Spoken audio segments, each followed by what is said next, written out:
Hey, Milo, where on earth are you and why are you not at work? You just disappeared without saying a word. Good afternoon, Daisy. Don't give me that calm tone. What about the documents I asked you to prepare? Are they done? You really are hopeless sometimes. So slow. I'm sorry, but what documents are you referring to? Don't play dumb with me. I left them on your desk this morning, didn't I?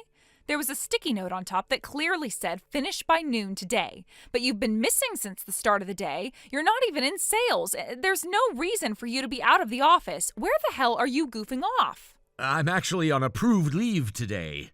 What? I submitted my vacation request in advance, and I got your stamp of approval on the paperwork. I also marked my leave on the department's shared schedule board. Then go ahead and cancel it and come back to the office right now. Excuse me? Seriously, you're going to make us miss the afternoon meeting. Get moving already. I'm sorry, but I can't come in. And why not? Because I'm currently at my family's home in Wisconsin. What? The leave I requested was specifically to attend my grandfather's third death anniversary. That's why I traveled back here. So you'll be back tomorrow, right? No, not quite. It's a long drive from Wisconsin, and I won't be able to make it back today and still be in shape for work tomorrow. That's why I applied for 2 full days off, today and tomorrow. You mean you're not coming in tomorrow either? I believe I explained all of this when I submitted the request. You reviewed it, didn't you? You stamped it yourself. You confirmed the dates. That's not the point. I apologize, but I need to drive soon. It's getting late and I have a long road ahead. Wait. I really have to go now. I'll talk to you when I'm back. Hold on a second. What about the work I gave you? You were supposed to finish that report that's due tomorrow. Milo!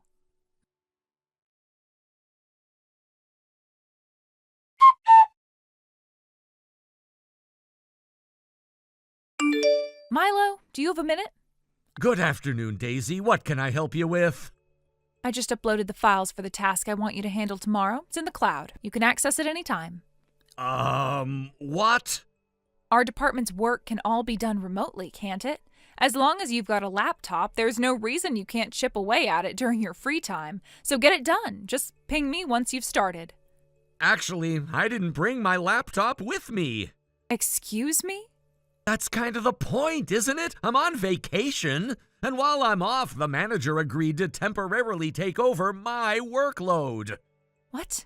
The manager? Yes, if you want to assign me work while I'm on leave, you'll need to discuss it with the section chief first. When I return, he'll be handing over anything that needs my attention. But, I mean... Also, Daisy... What now? I think it's time you stop dumping your own responsibilities onto your subordinates. Excuse me?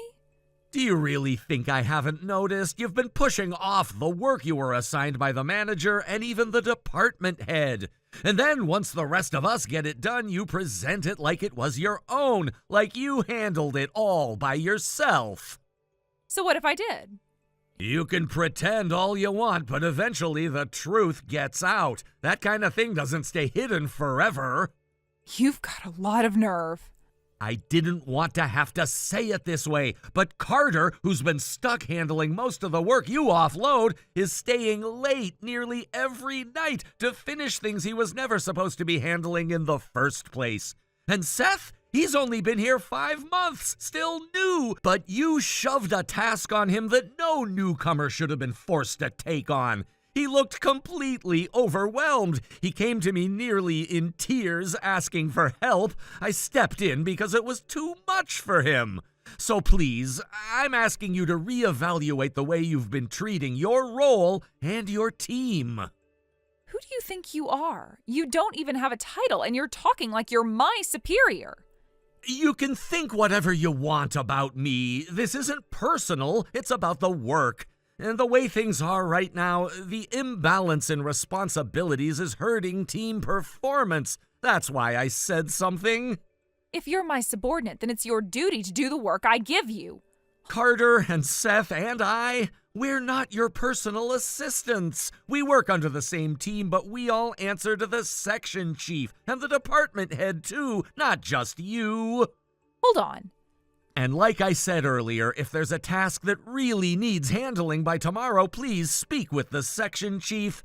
Now, if you'll excuse me, my father's calling. We're in the middle of a family matter. Don't you dare walk away from me.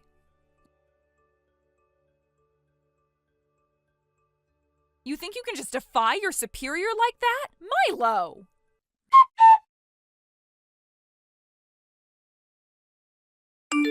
Milo, sorry to bother you while you're on vacation. Do you have a moment?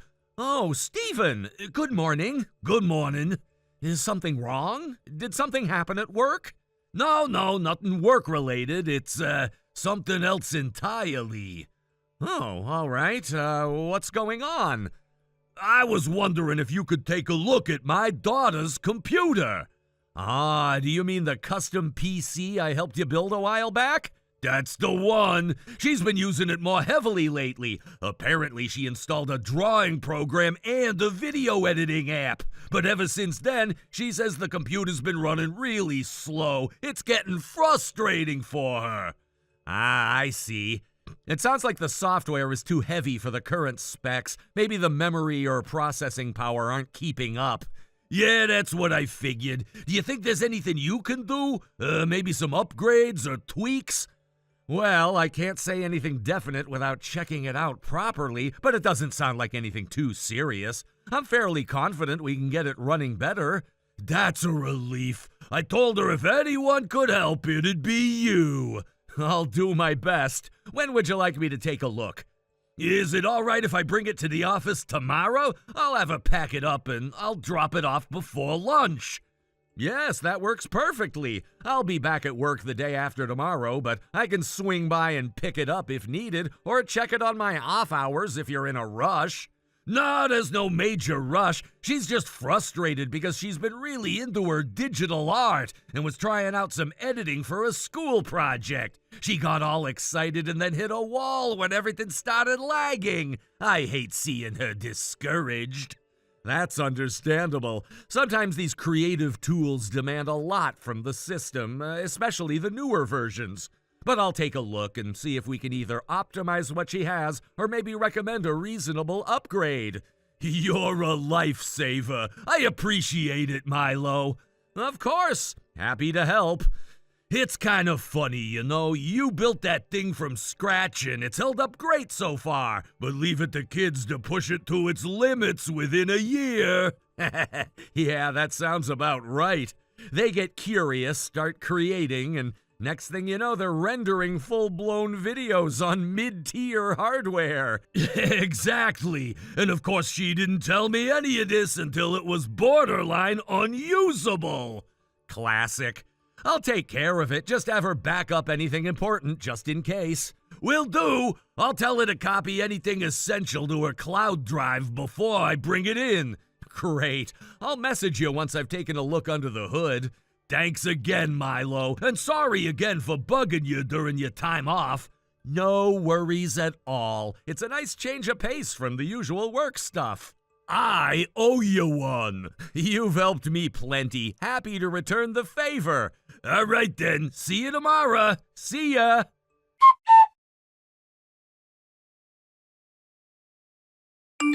Milo, you really messed up this time, didn't you? Good morning, Daisy. What exactly did I mess up? I just got to the office a few minutes ago, and I was shocked, let me tell you. Your computer, it's completely soaked in Coke. Sticky, fizzy disaster. Excuse me? My computer? Don't tell me. Did you forget a bottle of soda on your desk before you left yesterday? Maybe it tipped over. I don't know what happened, but that machine, never seen it before, mind you, looks expensive. But since it's here at the office, I figured it must be company property, right? That's when I thought, oh no, maybe it's got all the meeting data saved on it, and now it's totally fried. How do you plan to explain that, huh? What a mess. Honestly, wow, you really did it this time. Just to clarify, are you talking about a silver and black desktop computer? Yeah, that's the one. big thing sitting right there in the middle of your desk, or what's left of it. Right. That's not my computer. What? And for the record, I had it carefully wrapped in protective plastic to make sure no one tampered with it or spilled anything on it. So unless someone deliberately unwrapped it... Wait, hold on. Also, may I ask, why are you at the office today? Huh? Because I came to work. Why else? Daisy, starting today, the entire company is on remote work. That includes our department. It was in the announcement last week. It starts today? Yes. Only a few folks from the coding sales team are scheduled to drop by later this afternoon, and the president himself said he'd be swinging by briefly. I thought that was from tomorrow. Nope, starting today. Also, everyone in our department is issued laptops, not desktops, so that machine on the desk isn't company issued. And considering it was clearly wrapped in protective covering, didn't it occur to you that maybe, just maybe, it wasn't yours to mess with? Well, I mean, it was sitting on your desk, so... Sure, I get that much, but how do you explain the wrapping being torn off? How do you explain the fact that it's now drenched in Coke? I mean, it was just already soaked when I saw it. Before you go any further, let me clarify something. That computer belongs to someone else, and I left it there on purpose. Wait, what? Whose is it? It's the president's daughter's computer. What? Yes, she's been using a custom PC that I built for her a while back. The president asked me to upgrade the memory this week. I finished the upgrade yesterday, but since he was out of the office all day and I'd be working remotely starting today, I left it on my desk so he could pick it up when he stops by. Wait. Why the hell is the president's daughter's PC sitting on your desk? Because he asked me to build it. It's a custom rig. I'm pretty good with hardware, and this isn't the first time I've helped out. I wrapped it carefully after I finished the work so nothing would happen to it. The president and I agreed that he'd collect it himself this morning. I never even saw it during working hours yesterday. That's because I kept it locked in my storage locker. I only brought it out and placed it on my desk right before I left. You probably didn't see it because you clocked out the moment the end of day chime rang. But several of our co-workers stayed late. They saw me bring the PC out and even came over to ask about it. I told them whose it was. Wait, so I'm the only one who didn't know? Yes, apparently so. Are you saying you think it was me who spilled the Coke? Yes. Excuse me? That's ridiculous. For all you know, someone else could have come in last night. An intruder. Ever consider that? Sure, except that the president himself already checked the security camera footage. What? The president? Yes! While we've been having this little chat, I got in touch with him, told him what happened. He was already commuting to the office, so he pulled the security footage remotely. And... According to him, there's clear footage showing you, Daisy, walking straight up to my desk, ripping off the wrapping from the computer, and pouring a bottle of Coke right on top of it. That's absurd. That can't be true. I'm afraid it is. And you know the president, he's extremely protective of his daughter. So, what now? Well, judging by the time, I'd say he'll be arriving any minute now. You might want to prepare yourself.